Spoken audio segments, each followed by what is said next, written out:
சொல்லலாம். இதில் இப்போ நம்ம செலக்ட் பண்ண ப்ரோக்ராம் பர்டிகுலர் ப்ரோக்ராம் மட்டும் இந்த டிவைஸ்க்கு வந்து ட்ரான்ஸ்ஃபார்ம் ஆன பிறகு இது வந்து ஃப்ரீக்வன்சியாக அது வந்து ஒர்க் பண்ணி நம்மளுடைய செல்லுலார் லெவல்லையும் போகும், நம்மளுடைய ஆரிக் ஃபீல்ட்லேயும் போகும். அதாவது செல்லுலர் உடம்புல இருக்கிற இன்ச் பை இன்ச் செல்லுக்குள்ள செல்லுன்ற மாதிரி நம்மளுடைய ஆறாக்குள்ளேயும் வந்து அதை கிளியர் பண்ணிடுது, செல்லுக்குள்ளேயும் கிளியர் பண்ணுது. நல்லா இருக்கு. ஏன்னா நிறைய வந்து இந்த டிவைஸை இப்பதான் புதுசா கேள்விப்படுறோம்.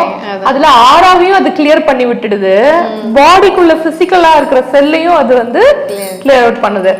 அதான் நம்ம சொன்னோம் இல்லையா, எங்கேருந்து ஆரம்பிச்சு இப்போ ஒரு செல் வந்து நம்ம டிஷ்யூஸா ஆர்கன்ஸா நம்மள பார்க்குறோம். ஸோ அதுக்கு முன்னாடி வந்து செல்லு லெவலில் இருந்ததுன்னு சொல்றோம். அப்போ வந்து செல்லுலர் லெவல் ஒரு ஸ்டேஜஸாக நம்ம சொல்லிட்டே வந்தோம்ல. அப்போ இது எல்லாத்துக்குமே அந்த 7 உடல்களும் வந்து கவர் ஆகிட்டே தான் வருது இல்லையா. அப்போ மைண்ட் இருக்கு, எமோஷன்ஸ் இருக்கு, எல்லாத்துலயுமே இருக்கும்.